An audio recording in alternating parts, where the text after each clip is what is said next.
Hello दोस्तों, कैसे हैं आप सभी। सुकून एफएम चैनल पर आपका हार्दिक स्वागत है। अगर आप पहली बार आए हैं तो चैनल को सब्सक्राइब कर लें। आपको कहानियाँ अच्छी लगती है तो कहानी पर एक लाइक जरूर कर दें। एक प्यारा सा कमेंट करके हमें बताते रहें कहानी कैसी लग रही है, और दोस्तों तक शेयर जरूर से जरूर करें। आप लोग अगर लाइक और शेयर करते रहेंगे तो हमारा भी उत्साह बढ़ेगा और हम भी आपके लिए और नई नई कहानियाँ लेकर आते रहेंगे। जल्द ही हम आपको एक नई कहानी और सुनाने जा रहे हैं। वो कहानी है रोमियो एंड जूलियट पर आधारित। बड़ी ही इंटरेस्टिंग कहानी है, तो आप लोग इन कहानियों को ज़्यादा से ज़्यादा शेयर करें और लाइक करते रहें। दोस्तों, आज सीक्रेट घर जमाई के एपिसोड नंबर 120 में आपका स्वागत है। चलिए शुरू करते हैं कहानी। पारुल वशिष्ठ समर को एक बड़े रिच इवेंट में लेकर गई थी, लेकिन वहां पर उसने चार बड़े परिवारों की एक परिवार की यंग मिस्ट्रेस को नाराज कर दिया था, और वो मेहता परिवार की बड़ी बेटी थी, जिससे पारुल वशिष्ठ वापस समर को लेकर अपने घर पर आ गई थी। आखिर पारुल वशिष्ठ भी चार बड़े परिवारों की बड़ी बेटी थी, और चाहे उसका प्रभाव हो या उसकी ताकत, दोनों ही असीमित थे। आम आदमी पारुल वशिष्ठ का सम्मान करना हमेशा याद रखता था और समर को भड़काने से डरता था। वशिष्ठ परिवार में लौटने के बाद पारुल वशिष्ठ ने समर के लिए सबसे अच्छे कमरे की व्यवस्था कर दी। उसे कल सुबह ग्रैंड मास्टर मकबरे की तैयारी करने के लिए कहा। यह कमरा बहुत आलीशान था, पूरी तरह से सोने से बना हुआ था, किसी होटल के प्रेसिडेंशियल स्वीट की तरह। इसमें एक इंडिपेंडेंट किचन, बाथरूम, बाथटब वगैरह सब कुछ तरीके से लगाया हुआ था। कमरे का इंटीरियर बहुत ही आलीशान था। समर को अनजान माहौल में नींद नहीं आ रही थी। उसने अपना मोबाइल निकाला और मिष्टी का नंबर डायल कर दिया। उधर मिष्टी ने जैसे ही समर का कॉल उठाया तो उसने सम्मान पूर्वक कहा, मास्टर, क्या आपको कुछ चाहिए? समर ने सवर में चिंता भरे भाव के साथ कहा, मिष्टी, कियारा अब कैसी है?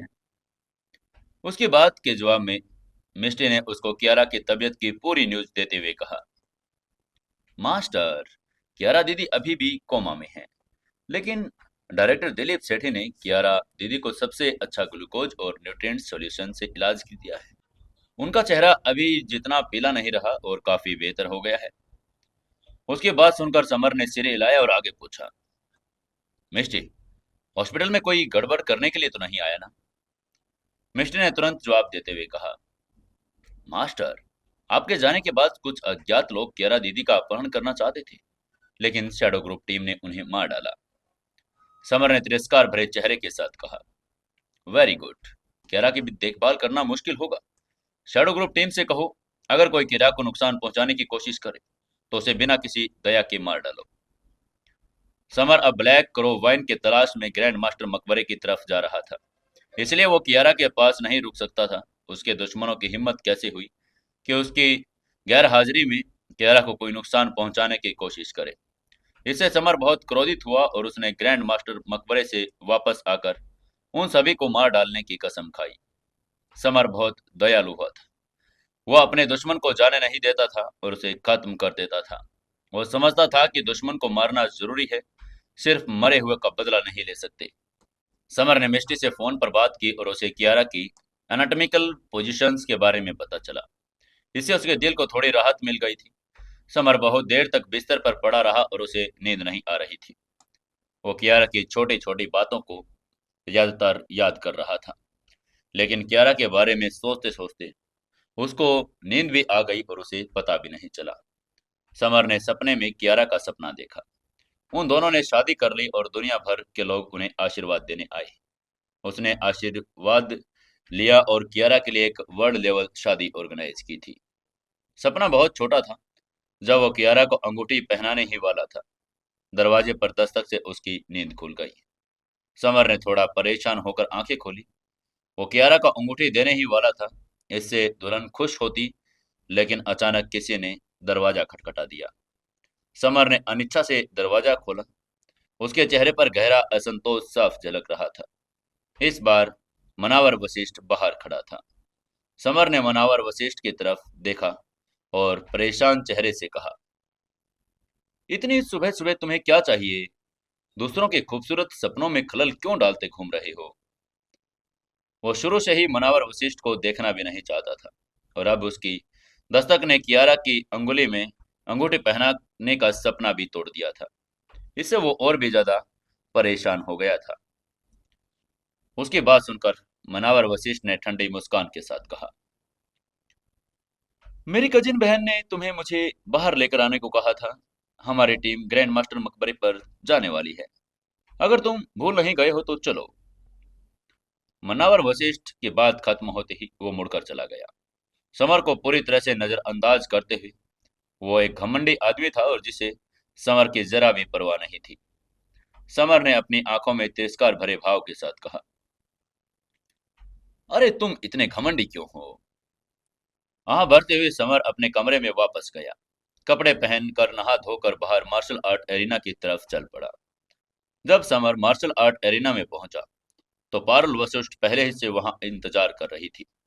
उसके पीछे लोगों का एक गैंग था और समर के साथ 10 लोगों का ग्रुप बनता था। ये सभी वशिष्ठ परिवार के मेंबर्स थे, जिनके हाथों में तरह तरह के हथियार थे। कुछ के पास सर्च लाइट, यांत्रिक फावड़े, रस्सियां, तलवारें, लंबे ब्लेड और बंदूकें भी थी। सबके हाथों में चीजें थी, सिर्फ समर के हाथ खाली थे। सच नहीं, समर के हाथों में कुछ तो था, लेकिन कब्र खोदने का औजार नहीं।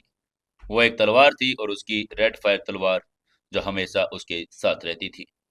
तभी पारुल वशिष्ठ ने कोमल मुस्कान के साथ कहा, शैडो किंग, यह आपके 3 दिनों का भोजन भंडार है।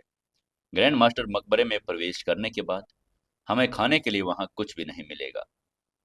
उसने समर को एक बैकपैक दिया।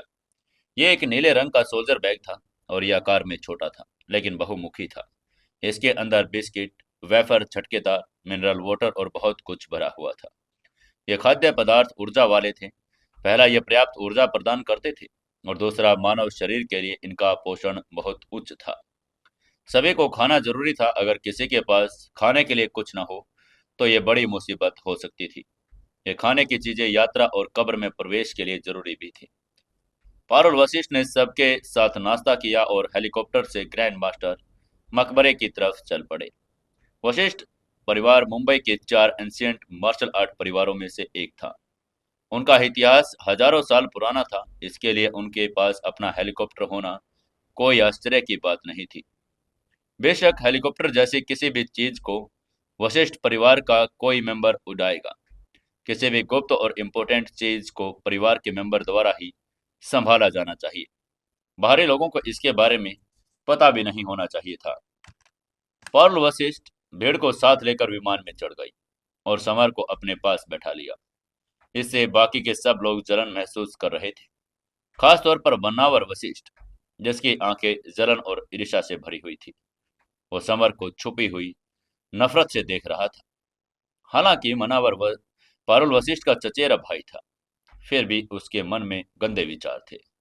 पारुल के बारे में उसके मन में बहुत ही गंदे ख्यालात थे और वो इस खूबसूरत लड़की को पाना चाहता था। ग्रैंड मास्टर के मकबरे में अधूरे नक्शे से पता चल रहा था कि मकबरा मुंबई के नॉर्थ में विशाल पर्वत पर स्थित था। मुंबई के नॉर्थ साइड पर एक पहाड़ था और ये हजारों किलोमीटर तक फैला हुआ था। 3 किलोमीटर ऊंचा भी था। वहां कोई अस्पष्ट चट्टाने, तरह तरह के पौधे और कई जंगली जानवर भी थे। विशाल पर्वत में छिपे कई खतरे थे और लेकिन कई अवसर भी थे। जोखिम और अवसर अक्सर साथ साथ होते हैं। अगर वे खजाना पाना चाहते हैं तो स्वाभाविक रूप से उन्हें जोखिम उठाने ही होंगे। हेलीकॉप्टर की गति बहुत तेज थी और 1 घंटे के बाद हेलीकॉप्टर विशाल पर्वत की तलहटी पर उतर गया। समर, पारुल, मनावर और वशिष्ठ परिवार के बाकी मेंबर अपने बैग और औजार लेकर एक एक करके हेलीकॉप्टर से उतर गए। सबके नीचे उतरने के बाद पायलट थोड़ी ही दूर पर एक खुली जगह पर रुक गया। समर और बाकी लोग इस विशाल पर्वत की तलहटी पर चले गए।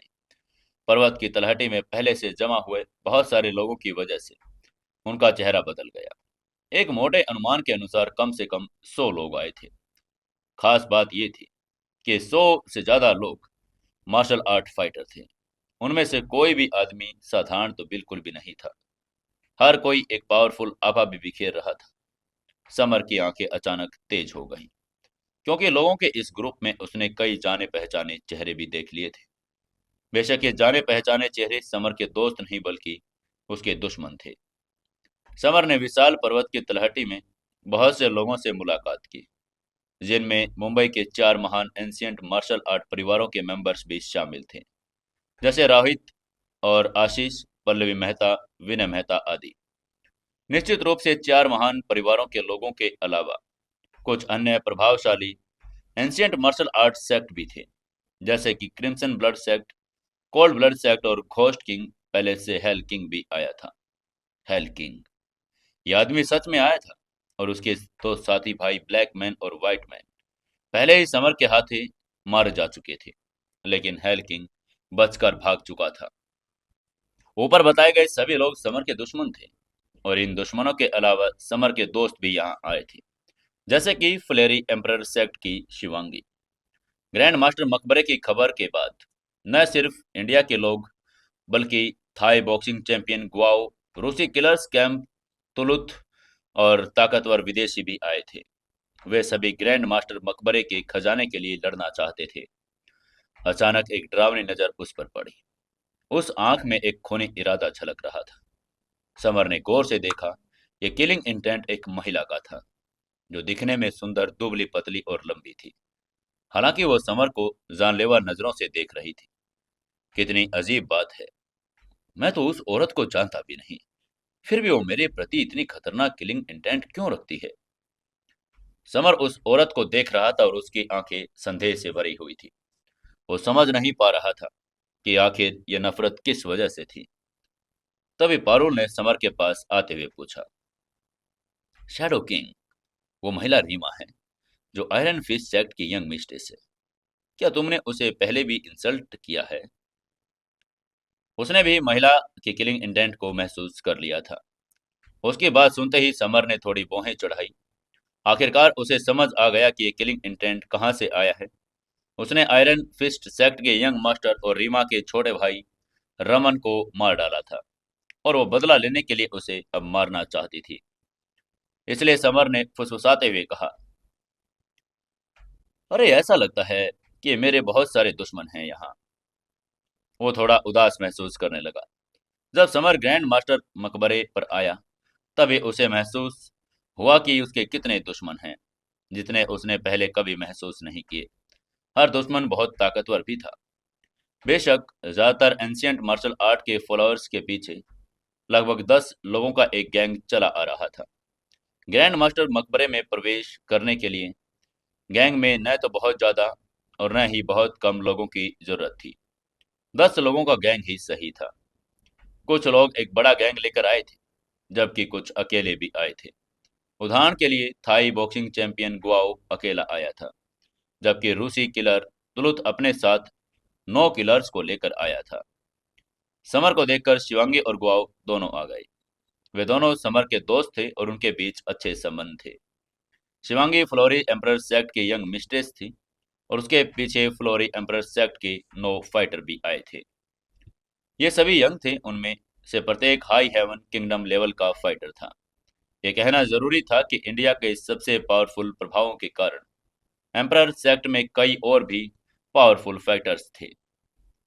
शिवांगी समर के पास आई और सीधे उसको अपने साथ इनवाइट करते हुए बोली, शैडो किंग, क्या आप हमारे साथ फ्लैरी एम्प्रेस सेक्ट में शामिल होना चाहते हैं? शिवांगी की बात सुनकर पारुल दुखी हो गई। उसके लाल होठ ऊपर की तरफ मुड़ गए। उसने ठंडे स्वर में कहा, शिवांगी, शैडो किंग हमारे वशिष्ठ परिवार को रिप्रेजेंट करते हुए ग्रैंड मास्टर मकबरे में प्रवेश कर रहे हैं। अब उसे शिकार बनाने का तुम्हारा क्या मतलब है? ये दोनों ही महिलाएं सुंदर थी, हालांकि वो ज्यादा समय तक एक साथ नहीं रह सकती थी। शिवांगी को इस बात का पूरा मलाल था कि समर को पारुल ने जीत लिया था।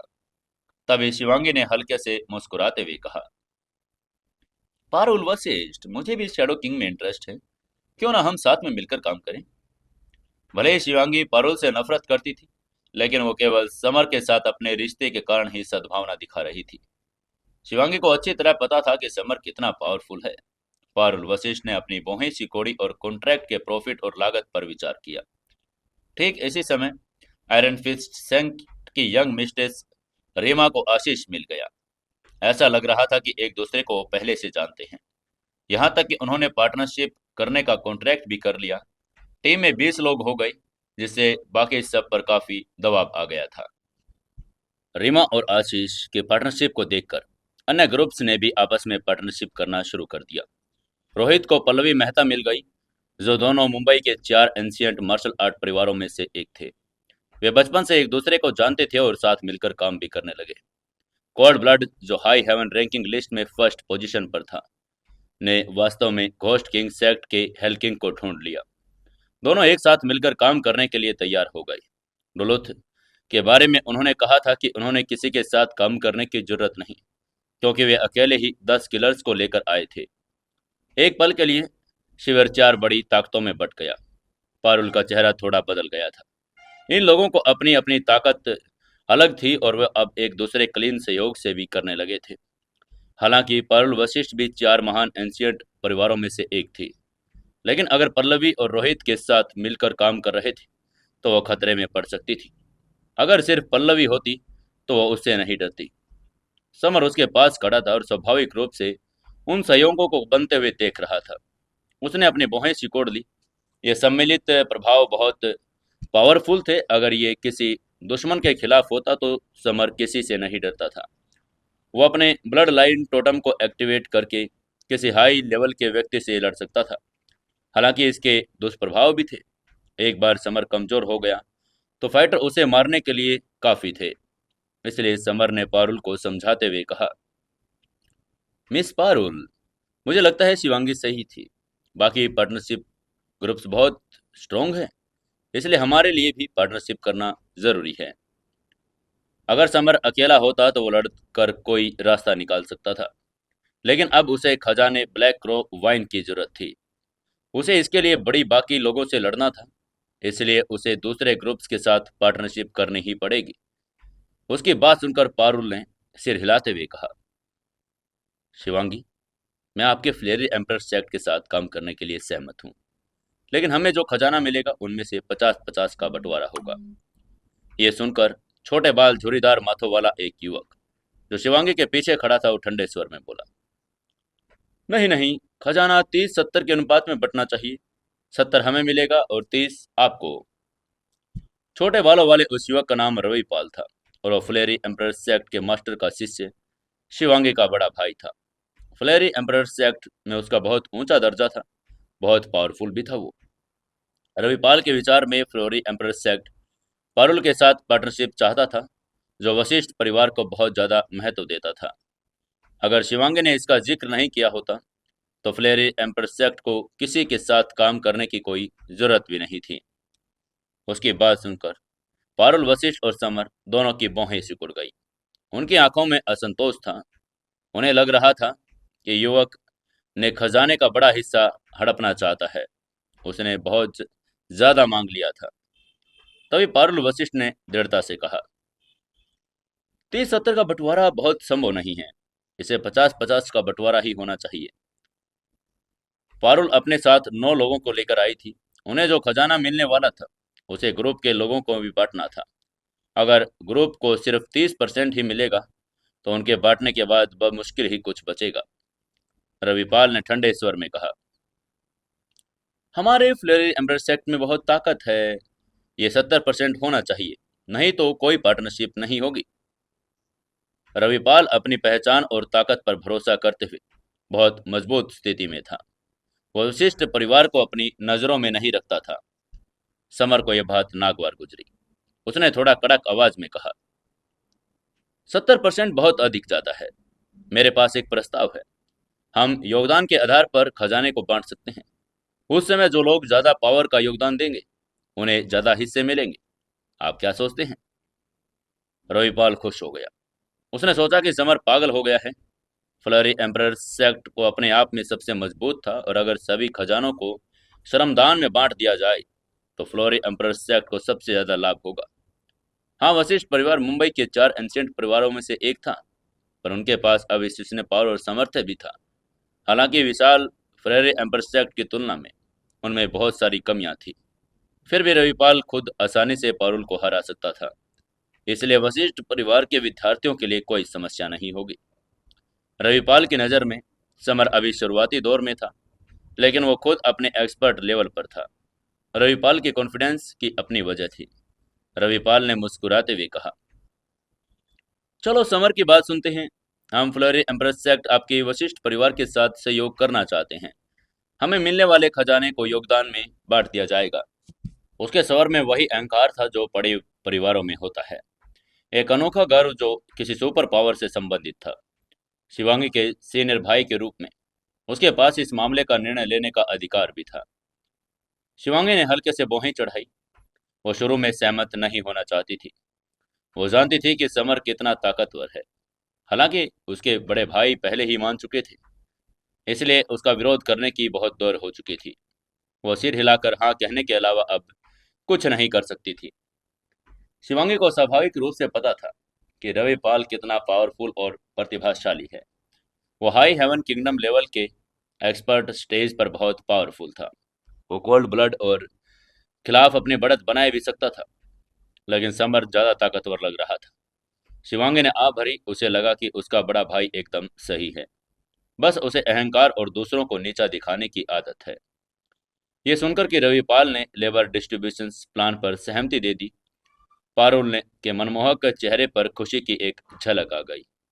लोग नहीं जानते थे कि समर कितना पावरफुल है, लेकिन वो स्पष्ट रूप से जानती थी। अगर उसका यह टोटम सक्रिय काल के दौरान होता है तो समर कोल्ड ब्लड को हरा सकता था। समय कम था, लेकिन उनके लिए पर्याप्त था। अंततः फ्लेरी एम्प्रसेक्ट और पारुल के बीच कॉन्ट्रैक्ट बन गया। दोनों टीमों ने लेबर डिस्ट्रीब्यूशन के आधार पर खजाने का बंटवारा करने के लिए मिलकर काम करना शुरू कर दिया। विशाल पर्वत की तलहटी में सभी कर्मचारी 5 ग्रुप में एकत्रित होकर पहाड़ों की तरफ बढ़ रहे थे। विशाल पर्वत सिर्फ एक पर्वत नहीं, बल्कि 1 दर्जन पर्वत थे। ये पर्वत हजारों मील तक फैले हुए थे। ग्रैंड मास्टर का मकबरा पर्वत श्रृंखला के सबसे गहरे हिस्से में स्थित था।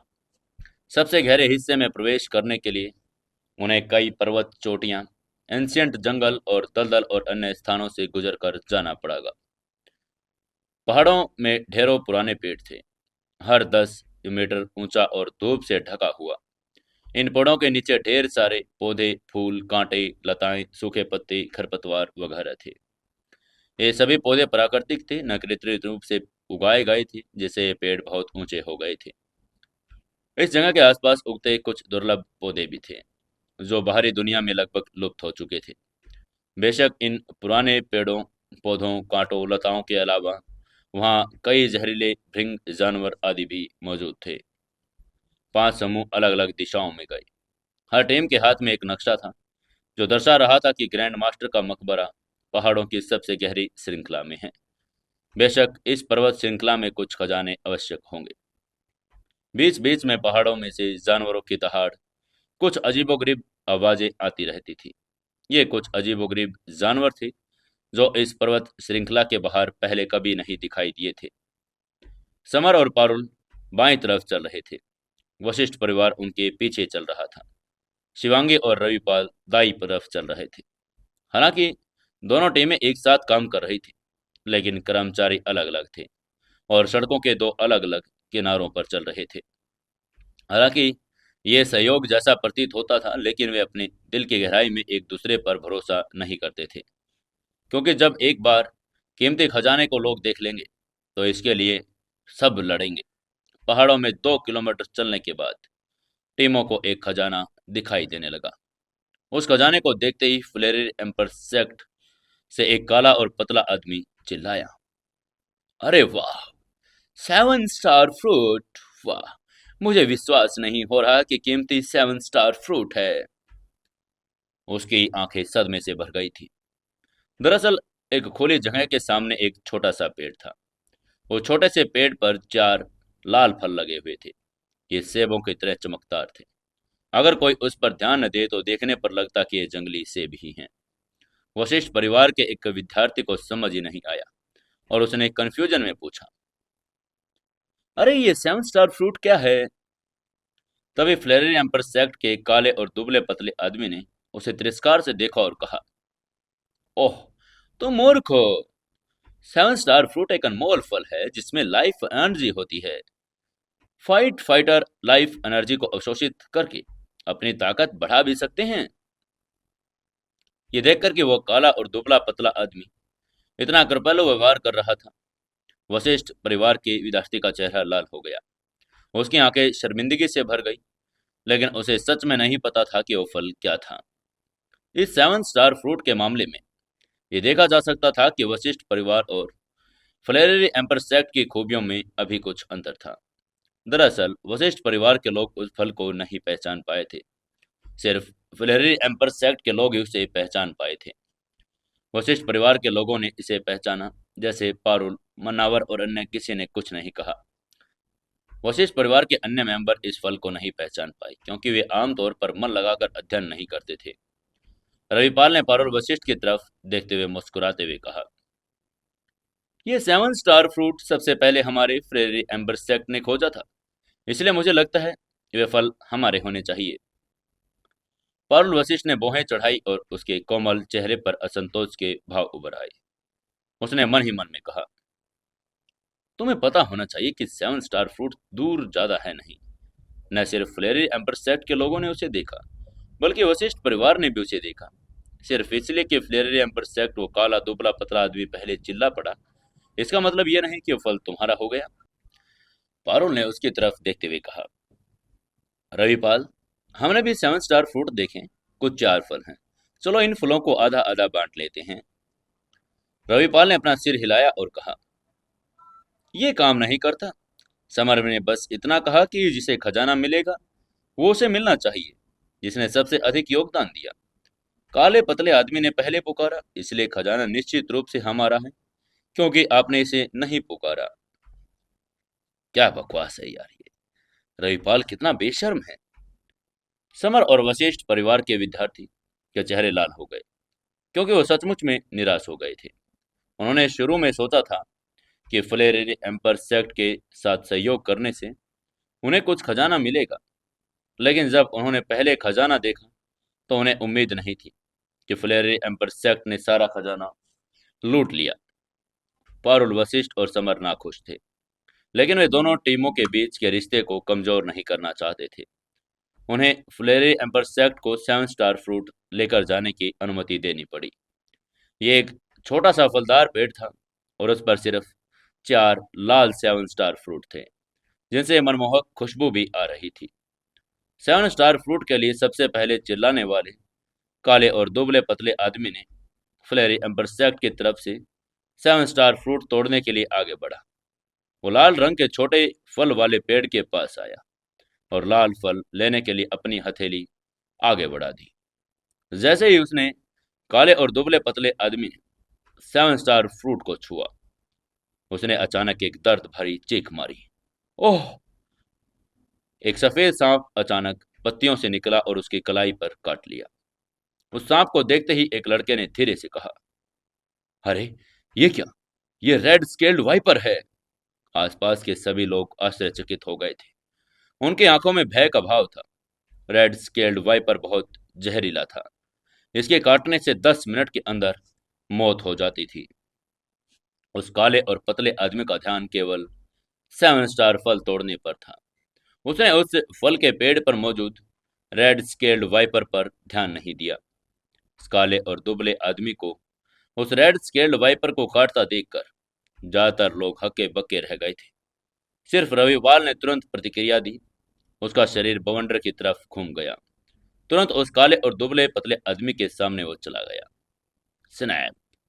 रविपाल ने रेड स्केल्ड वाइपर को जकड़ लिया। उसने सीधे उसके शरीर को चूर चूर कर दिया, फिर जमीन पर फेंक दिया। रेड स्केल्ड वाइपर एक बहुत जहरीला सांप था। यह वाइपर बहुत पावरफुल था, लेकिन जब वो हाई हेवन किंगडम रविपाल के सामने आया तो उसने उसे आसानी से मार दिया था। रविपाल ने रेड स्केल्ड वाइपर को चुटकी काटकर मार डाला, लेकिन वो काला दुबला पतला युवक पहले ही जहर से भर चुका था।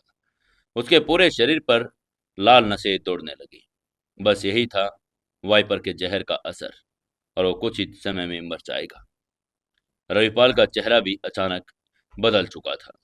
तभी उसने शिवांगी की तरफ देखते हुए कहा, मिस, उसे मारक दवाई दे दो। शिवांगी ने देर करने की हिम्मत नहीं की। उसने अपने मुलायम हाथों से अपनी जेब में से एक सफेद बोतल निकाल ली। उस बोतल में एक मारक औषधि थी। वो मारक दवा सिर्फ अंगूठे के आकार की थी। वो हल्के हरे रंग की थी और उसमें से नीली दवाओं जैसी गंध आ रही थी। शिवांगी ने उस काले और दुबले आदमी पर हल्के रंग की मारक दवा लगा दी। 2 मिनट बाद उस आदमी का चेहरा और शरीर खून से लाल था। सब देखकर यह रविपाल ने चिंतित होकर कहा, मिस, रेड स्केल्ड वाइपर का जहर बहुत तेज है। इस पर मारक दवा बिल्कुल बेकार हो रही है। कोई असर नहीं है। ये रेड स्केल्ड वाइपर कोई आम वाइपर नहीं था। ये बहुत ज्यादा जहरीला था। वाकई इतना जहरीला था। और ये 7 स्टार फ्रूट के आसपास रहता था। इस वजह से इसने उसका आध्यात्मिक सार सोख लिया था, जिससे वाइपर आम वाइपर से कहीं ज्यादा जहरीला हो चुका था। शिवांगी के पास जो मारक औषधि थी वो आमतौर पर सामान्य जहर को विषमुक्त कर सकती थी। हालांकि यह ऐसे पावरफुल लोगों के लिए काम नहीं करती थी। ये देखकर कि काले और दुबले पतले आदमी की सांसें धीरे धीरे कमजोर होती जा रही है, सभी को थोड़ी चिंता होनी शुरू हो गई। वो अभी अभी विशाल पर्वत में दाखिल हुए थे और ग्रैंड मास्टर के मकबरे में भी नहीं पहुंच पाए थे। एक घटना हो चुकी थी। क्या ये उनका मेंबर अभी मर जाएगा? तभी समर ने उनकी तरफ देखकर चिल्लाते हुए कहा, मैं उसे बचा सकता हूँ। समर की आवाज सुनकर आसपास मौजूद लोगों के चेहरे बदल गए। कुछ लोग हैरान थे और कुछ को यकीन नहीं हो रहा था। ज्यादातर को शक था, लेकिन सभी एक ही बात सोच रहे थे। तुम्हें पता होना चाहिए, ये आम जहर नहीं है। ये रेड स्केल वाइपर का जहर है। शिवांगी की मारक दवा भी काम नहीं करी, तो तुम उसका इलाज कैसे कर सकते हो, बेवकूफ आदमी? रविपाल ने समर को देखा और ठंडे स्वर में कहा, समर, अगर तुम्हारे पास वास्तव में इलाज है तो वास्तव में तुम अच्छा करोगे। तुम्हें जल्द से जल्द परम को बचाना होगा, नहीं तो मैं तुम्हें सबक सिखाऊंगा। जमीन पर पड़े इस जहरीले काले और दुबले पतले आदमी का नाम परम था। वो फ्लेरी एम्पर सेक्ट का मेंबर था और रविपाल के साथ उसके अच्छे संबंध थे। इसलिए समर से वो परम की जान बचाने के लिए कह रहा था। रविपाल की बात सुनकर समर ने गुस्से में भौहें चढ़ा ली। उसने थोड़ा नाराज होते हुए मन ही मन कहा, क्या बकवास है ये। रविपाल कितना बेतुका है। उसकी हिम्मत कैसे हुई कि मुझसे अपने दोस्त को बचाने के लिए कहे और साथ ही मुझे धमकी भी दे। समर ने व्यंग करते हुए कहा, ओह, तुम्हारे इस रवैये ने मुझे गुस्सा दिला दिया। अगर मैं उसे बचा भी पाऊं, अब तो भी नहीं बचाऊंगा। अगर रविपाल उसे विनम्रता से बात करता तो वो उस व्यक्ति को जरूर बचा लेता, क्योंकि वे दोनों एक ही टीम में थे। समर ऐसा इंसान नहीं था जो अपने साथी को नुकसान पहुंचाए। फिर भी रविपाल ने उसकी धमकी देने की हिम्मत कैसे कर ली? इससे समर बहुत नाराज हो चुका था। फ्रेरी एम्पर सेक्ट के इन लोगों के लिए समर शिवांगी को छोड़कर बाकी सभी से नफरत करता था। अभी अभी सभी ने 7 स्टार फ्रूट पर तभी ध्यान दिया जब परम चिल्लाया। पता चलने पर फ्लेरी एम्पर सेक्ट के सभी लोग उसे अपना लेना चाहते थे। अब जबकि परम फल तोड़ते समय घायल हो गया, रविपाल और भी ज्यादा बदमाश बन गया। वो कोई एहसान भी नहीं मांग रहा था, बस समर को धमका रहा था। क्या उस आदमी का दिमाग बकवास से भरा था? फिर फ्लेरी एम्पर सेक्ट के लोग ऐसे क्यों होते थे? रविपाल ने ठंडे स्वर में कहा, समर, मैं तुम्हें फ्लेरी एम्पर सेक्ट के मास्टर के हेड स्टूडेंट्स होने के रूप में ऑर्डर देता हूँ। बेहतर होगा कि तुम तुरंत परम की जान बचाओ। समझ रहे हो ना? उसका यह स्वर भी अहंकार से भरा हुआ था। समर ने धीरे से कहा, नहीं नहीं, मुझे कोई इंटरेस्ट नहीं है। समर का सिर एक तरफ झुक गया और वो रविपाल की कोई परवाह नहीं करता था। समर को अपनी तरफ अनदेखा करता हुआ देखकर रविपाल के चेहरे के भाव बदल गए। वो एक कदम आगे बढ़ गया। उसने एक मजबूत माहौल बनाया और उसे सबक सिखाने के लिए बिल्कुल तैयार हो गया था। शिवांगी इसे सहन नहीं कर पाई और गुस्से में बोली, सीनियर भाई, आप ये क्या कर रहे हैं? रविपाल ने शिवांगी की तरफ देखा और कहा, छोटी बहन, उस समर ने अभी कहा कि वो परम को बचा सकता है। अब वो उसकी जान नहीं बचाएगा। इसका मतलब है कि हम यहाँ परम के मरने का इंतजार कर रहे हैं। शिवांगी को भी गुस्सा आ गया और उसने रविपाल की तरफ देखा। वो जानती थी कि रविपाल कितना दबंग है, लेकिन इस बार वो हद से ज्यादा आगे बढ़ चुका था। शिवांगी ने मन ही मन में सोचा, हाँ रविपाल, अगर तुम सच में परम की जान बचाना चाहते हो तो तुम्हें समर से अच्छे से बात करनी चाहिए थी। तुम उसे धमका क्यों रहे हो? क्या तुम्हें सच में लगता है कि समर एक डरपोक बिल्ली है जिसे तुम धमका सकते हो? शिवांगी समझ गई थी रविवाल की पहचान एक भारी व्यक्ति की नज़र में लीडर की थी। चूंकि वो फ्लेरी एम्पर सेक्ट का मास्टर का हेड स्टूडेंट था, इसलिए हर कोई उससे रिश्वत देना चाहता था। हालांकि समर को इसकी जरा भी परवाह नहीं थी। स्काई फेड सेक्ट में शिवांगी ने अपनी आंखों से स्काई एल्डर को समर के सामने घुटने टेकते देखा, खुद को एक सेवक के रूप में संबोधित करते हुए देखा था। जरा सोचो, स्काई फेड सेक्ट के मास्टर को घुटने टेकने पर मजबूर करने के लिए उसे असाधारण होना चाहिए। उसके पीछे की ताकतें बहुत मजबूत होनी चाहिए, फ्लेरी एम्पर सेक्ट से कम नहीं। दरअसल शिवांगी का अंदाजा सही था।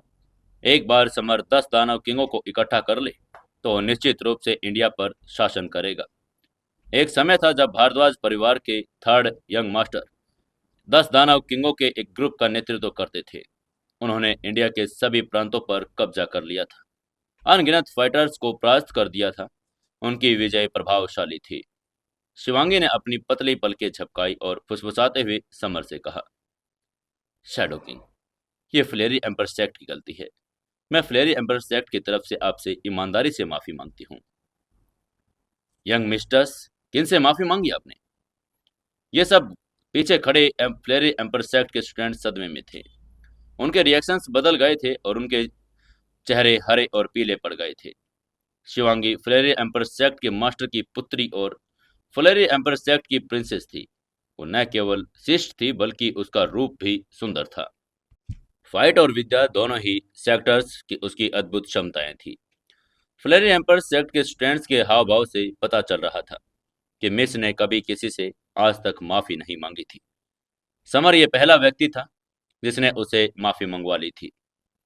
वहीं ये सब देखकर रविपाल ने मन ही मन में गुस्से में कहा, धिक्कार है, तुम्हारी हिम्मत कैसे हुई मेरी बहन से माफी मंगवाने की?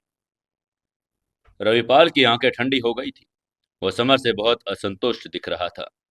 समर ने हाथ हिलाते हुए कहा, यंग मिस्ट्रेस शिवांगी, आपको माफी मांगने की जरूरत नहीं। आप वो नहीं है जिन्होंने मुझे धमकी दी। अगर माफी मांगनी है तो वो रविपाल की तरफ से आनी चाहिए। ये कहते हुए वो ये दिखा रहा था कि शिवांगी को माफी मांगने की कोई जरूरत नहीं थी। समर की शिवांगी के बारे में धारणा खराब नहीं थी। फ्लेरी एम्पर सेक्ट समर में बहुत रुचि भी रखता था। वो चाहता था कि वो उनमें शामिल हो जाए। हालांकि वो अंततः शामिल नहीं हुआ, फिर भी वो शिवांगी का बहुत आभारी था।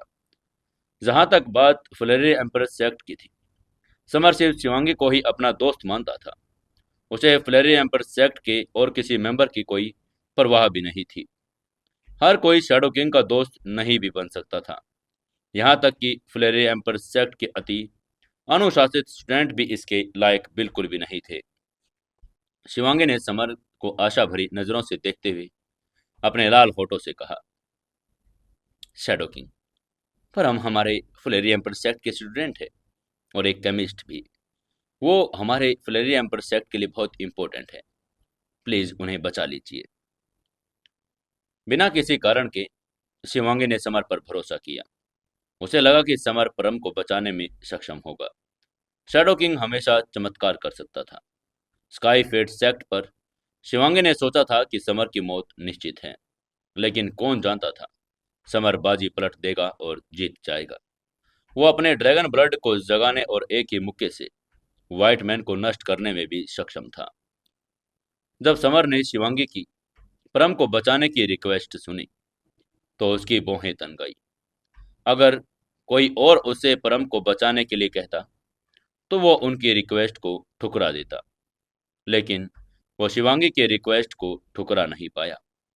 समर ने हल्की सी मुस्कान के साथ कहा, मिस शिवांगी, मैं परम को बचा सकता हूँ, लेकिन मुझे 7 स्टार फ्रूट का आधा हिस्सा चाहिए। सभी ने तभी तुरंत 7 स्टार फ्रूट को देखा। लेकिन परम उन सभी को लेना चाहता था। यह समर और वशिष्ठ परिवार दोनों के लिए अन्याय था। रविपाल ने समर की बातें सुनी तो वह आग बबूला हो गया। उसने ठंडे स्वर में कहा, सेवन स्टार फ्रूट एक अनमोल टॉनिक है जो व्यक्ति की लाइफ एनर्जी को बढ़ा सकता है। हम तुम्हें फलों का आधा हिस्सा क्यों देंगे? समर ने रविपाल की तरफ देखते हुए हल्के से कहा, ओह, अगर तुम्हें मुझे फल नहीं देना तो कोई बात नहीं। फिर तुम लोग अकेले ही परम को बचा सकते हो, मैं कुछ नहीं कर सकता। उसके शब्दों में रविपाल भी और ज्यादा क्रोधित हो गया। इस निर्णायक क्षण में शिवांगी ने निर्णायक चाल चली। उसने कहा, शैडो किंग, अगर आप परम को बचा पाए तो मैं आपको सेवन स्टार फ्रूट का आधा हिस्सा जरूर दूंगी। शिवांगी की बातें सुनकर समर हल्के से मुस्कुराया। फिर वो तेजी से परम के पास चला गया। समर ने अपनी नौ चांदी की सुइयां निकाली और उन्हें परम के सिर, गर्दन, कलाई के प्रेशस पॉइंट्स में चुभो दिया था। पहले उसने जहर को कंट्रोल किया और फिर अपनी लाइफ एनर्जी से जहर को परम की कलाई पर जमा होने के लिए मजबूर कर दिया, जहां जहरीले सांप ने उसे काटा था। जल्द ही परम के शरीर का सारा जहर उसकी कलाई पर जमा हो गया। उसकी कलाई सूजकर मुट्ठी के आकार की एक बड़ी गांठ में बदल गई थी। जाहिर है वो वाइपर बहुत जहरीला था। समर ने अपनी तभी लंबी तलवार उठाई और परम की कलाई पर बने बड़े से उभार को चीर दिया। फौरन परम की कलाई से जहर और खून की धार बहने लगी। अगर किसी और ने यह तरीका आजमाया होता तो यह काम नहीं करता। समर ने जहरीले खून को कंट्रोल करने और उसे शरीर से बाहर निकालने के पहले एक्यूपेंचर का इस्तेमाल किया था। परम के शरीर के जहर निकलने के बाद उसका शरीर धीरे धीरे ठीक होने लगा। उसका चेहरा अब गुलाबी होना शुरू हो गया था। सांसें भी सामान्य होने लगी थी। समर ने अपनी लाइफ एनर्जी का कुछ अंश परम के शरीर में डाला ताकि परम के शरीर के विशेष प्रेशर पॉइंट्स को उत्तेजित किया जा सके। कुछ ही क्षणों में परम ने अपनी आंखें खोल ली। शिवांगी के चेहरे पर एक खुशी की झलक आ गई। उसने खुश होते हुए कहा, परम, परम, क्या तुम ठीक हो गए? वो परम के लिए काफी चिंतित थी क्योंकि वो फ्लोरेरी एम्पर सेक्ट का एक स्टूडेंट था। परम ने थोड़ा कंफ्यूज होते हुए कहा, यंग मिस्ट्रेस, मुझे क्या हुआ? शिवांगी ने उसकी बात का जवाब देते हुए कहा, परम, जब तुम सेवन स्टार फ्रूट तोड़ रहे थे तब तुम्हें रेड स्केल्ड वाइपर ने काटा था।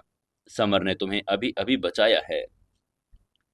परम ने अपनी आंखों में कृतज्ञता से अजीब तरीके से पूछा, समर ने मुझे बचाया?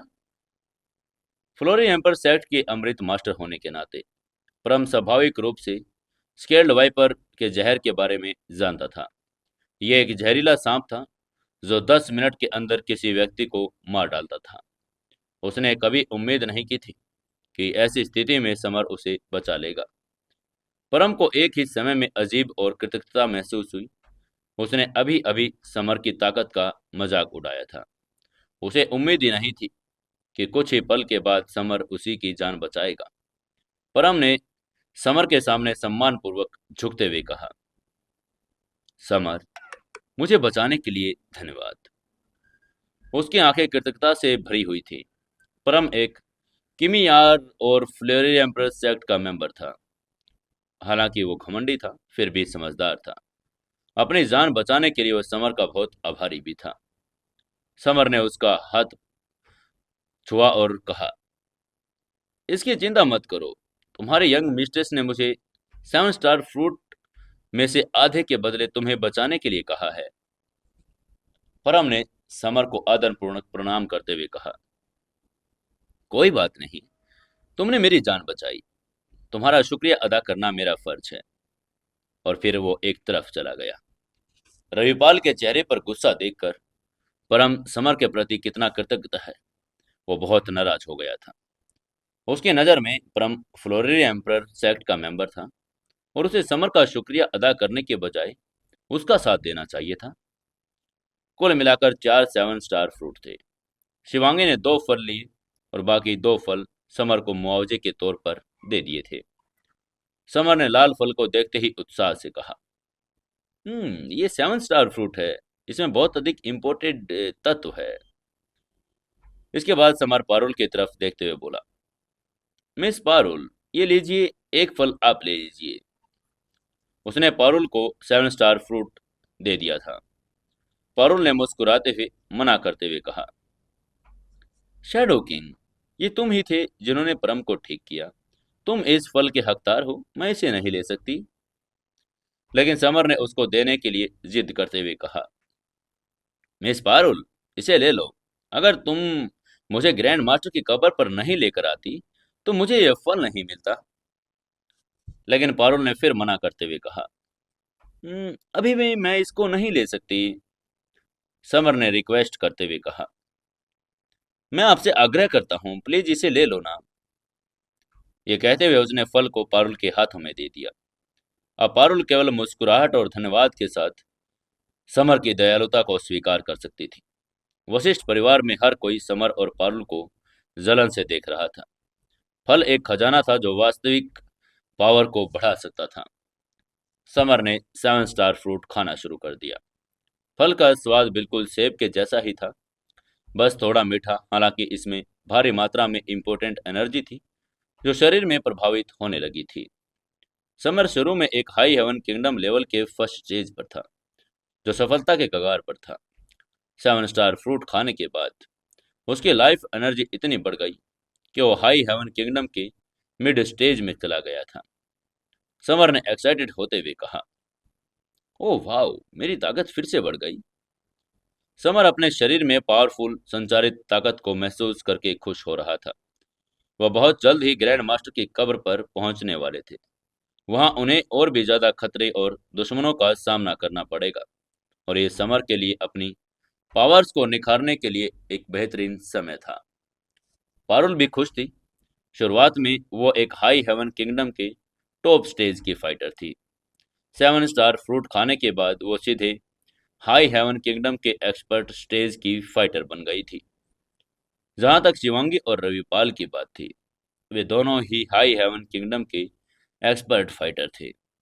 फल खाने के बाद हालांकि उनकी लाइफ एनर्जी बढ़ गई थी, फिर भी वे ग्रैंड मास्टर किंगडम में प्रवेश नहीं कर पाए थे।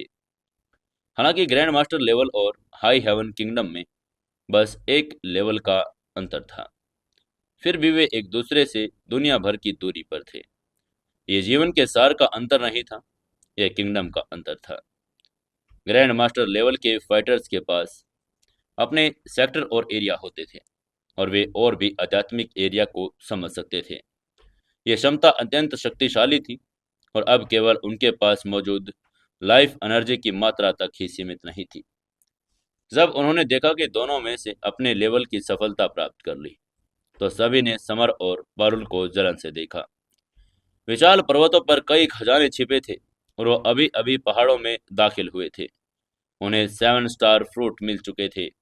जैसे जैसे वे पहाड़ों में और भी गहराई में जाएंगे, उन्हें और भी खजाने मिलते जाएंगे।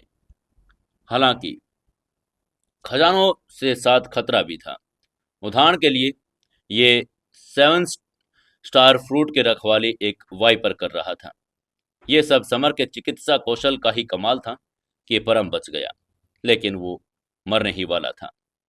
उसने चिकित्सा कौशल के कारण वशिष्ठ परिवार और फ्लेरी एम्पर सेक्ट के सभी अधिकारी समर को शत्रुता के बजाय अब नए सम्मान की दृष्टि से देखने लगे थे। कोई भी निश्चित नहीं था कि वे जहर से सुरक्षित रहेंगे। अगर उन्हें जहर दिया गया तो समर की चिकित्सा कौशल पर निर्भर रहना पड़ेगा। इस प्रकार वो सभी अब समर के साथ फ्रेंडली हो गए थे। समर द्वारा परम को बचाए जाने के बाद उन्हें परम से आभार प्राप्त हुआ, और साथ ही वशिष्ठ परिवार और फ्लेरी एम्पर सेक्ट के स्टूडेंट से स्नेह भी मिला। हालांकि भीड़ में दो लोग ऐसे थे जो अभी भी समर से नफरत कर रहे थे। फ्लेरी एम्पर सेक्ट का रविपाल और वशिष्ठ परिवार का मनावर। विशाल पर्वत सैकड़ों किलोमीटर तक फैला हुआ था। सभी फाइटर थे, इसलिए उन्हें तेजी से पर्वतों को पार कर लिया। रास्ते में उनका सामना अन्य पावर्स से भी हुआ, जैसे Ritesh Pallavi ghost king sect के हेल किंग और क्रिस्सन ब्लड सेक्ट के कोल्ड ब्लड। ये सभी भी पहाड़ों के मध्य तक तरफ दौड़ पड़े थे, जो ग्रैंड मास्टर मकबरे का स्थान था। हालांकि विशाल पर्वतों में 7 स्टार फ्रूट और अजीब फूल जैसे खजाने मौजूद थे, फिर भी वे उन खजानों के लिए नहीं रुके। उनका निशाना ग्रैंड मास्टर का मकबरा ही था। तभी समर ने चिंतित होकर कहा, अरे नहीं, वे पहले ही हमसे आगे हैं। हालांकि 7 स्टार फ्रूट बहुमूल्य था, फिर भी उसकी तुलना ग्रैंड मास्टर के मकबरे के मौजूद खजाने के बराबर नहीं थी। उन्हें जल्दी एहसास हो गया कि दूसरी पावर्स को 7 स्टार फ्रूट की परवाह नहीं, उन्हें ग्रैंड मास्टर के मकबरे के लिए सबसे पहले जाना था। तभी पारुल ने चिल्लाते हुए कहा, चलो चले, पहाड़ों के भीतर अन्य सभी खजानों को अनदेखा करें। हमारा लक्ष्य ग्रैंड मास्टर का मकबरा है। शिवांगी ने अब और देरी करने की हिम्मत नहीं की। वो फ्लेरी एम्परस सेक्ट के मेंबर्स को मकबरे की ओर ले गई। इस पल सभी को अपने किए पर पछतावा हुआ और वो एक मकबरे में प्रवेश करने आए थे और फ्रूट के चक्कर में पड़ गए। सभी ने अपनी गति बढ़ा दी। कुछ ही समय में मकबरों के पहाड़ों के बीच से एक गुफा के अंदर उन्हें दिखाई देने लगी और वो उसमें प्रवेश करना भी मुश्किल था। अन्य शक्तियां भी आ गई थी, लेकिन पत्थर की दीवार ने उन्हें रोक दिया। पत्थर की दीवार के सामने कई लोग थे, जैसे आशीष, रीमा, रितेश, पल्लवी, हेल्किंग, कोल्ड ब्लड, टुरुथ। सभी समर से पहले ही आ गए थे, लेकिन वे पत्थर की दीवार के कारण बाहर फंस गए थे। जब समर और बाकी लोग वहां पहुंचे तो सबने उन्हें अजीब नजरों से देखा। ज्यादातर निगाहें किलिंग इंटेंट से समर की तरफ थी। सच तो यह था कि बहुत से लोग विशाल पर्वतों के भीतर समर को मारना चाहते थे। हालांकि समर देर से पहुंचा था, लेकिन ये देखकर काफी खुश हुआ कि सब लोग गुफा के बाहर फंसे हुए थे। यदि बाकी सभी लोग मकबरे में प्रवेश करके खजाना प्राप्त करने में कामयाब हो जाते तो बहुत बड़ा नुकसान हो जाता। सच तो यह था कि सबसे ज्यादा फायदा समर को हुआ था और उसे 7 स्टार फ्रूट खाकर हाई हेवन किंगडम के मिड स्टेज में प्रवेश भी कर लिया था। बाकी लोग ग्रैंड मास्टर मकबरे की तरफ भागे थे, इसलिए उन्हें कोई खजाना भी नहीं मिला था। तभी रविपाल ने सभी से पूछा, तुम लोग अंदर क्यों नहीं जा रहे? उसकी बात सुनकर सभी ने उनकी तरफ देखा, लेकिन कोई भी एक शब्द नहीं बोला। रविपाल को थोड़ा अजीब लगा। वो काफी सम्मानित था क्योंकि फ्लोरी एम्पर सेक्ट के हेड स्टूडेंट्स में से एक था और उसे इग्नोर करना शर्मनाक था। हालांकि ये शर्मनाक तो था, लेकिन रविपाल ने गुस्सा दिखाने की हिम्मत नहीं की क्योंकि सब लोग बड़े प्रभावशाली थे। तभी आशीष ने रविपाल को असहजता से देखा और कहा, ये एक अजीब पत्थर की दीवार है। हम सभी ने कोशिश कर ली, लेकिन हम में से कोई भी अंदर नहीं जा पाया। आशीष की बातें सुनकर रविपाल को थोड़ा बेहतर महसूस हुआ। अगर कोई उसके सवाल का जवाब नहीं देता तो उसके मुंह पर तमाचा होता। सभी जानते थे कि मकबरा पत्थर की दीवार के नीचे स्थित था, लेकिन अगर पत्थर की दीवारों को खगोलना असंभव था तो वो अंदर कैसे जाएंगे? रविपाल ने गर्व से भरी मुस्कान के साथ कहा, ओह, मुझे देखने दो पत्थर की दीवार में क्या गड़बड़ है। और ये कहते वो पत्थर की दीवार की तरफ चला गया। वो एक हाई हेवन किंगडम के एक्सपर्ट स्टेज का फाइटर था। रविपाल पत्थर की दीवार के सामने पहुंच गया था। उसने शरीर में लाइफ एनर्जी प्रवाहित की और अपना पंच आगे की तरफ घुमाया, जिसे हवा में एक भंवर बन गया। फिर उसने अपना पंच उस पर दे मारा। रविपाल की मुट्ठी पत्थर की दीवार पर जोर से लगी। हालांकि दीवार 1 इंच तक नहीं हिली। इसके बजाय रविपाल को पंच में चुभन भी महसूस होने लगी थी। वो एक कदम पीछे भी हट गया था। आसपास के लोग रविपाल को अजीब नजरों से देखने लगे, जिससे यह शर्मिंदा हो गया था। आखिरकार फ्लोरी एम्पर सेक्ट का स्टूडेंट और पावरफुल फाइटर, वो भी दीवार को नहीं हिला पाया था। रविपाल को आखिर समझ आ गया कि भीड़ ग्रैंड मास्टर मकबरे में क्यों नहीं घुसी, क्योंकि उनके पास इस बाधा को पार करने का कोई रास्ता नहीं था। किसी हाई हेवन के पंच में हजारों किलोग्राम फोर्स था, लेकिन दीवार टस से मस नहीं हुई। रविपाल की ताकत देखकर समर की आंखें सिकुड़ गई। वो कितना पावरफुल था। एक high class high heaven kingdom के फाइटर से यही उपेक्षा की जाती थी। उसके पंच की ताकत शायद टाइटेनियम स्टील की प्लेट को भी भेद सकती थी, लेकिन वो दीवार को नहीं हिला पाया था। अब क्या होगा यहाँ पर?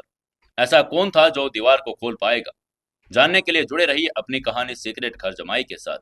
दोस्तों, कहानी को ज्यादा से ज्यादा शेयर करें, कमेंट करें और वीडियो पर लाइक जरूर करें।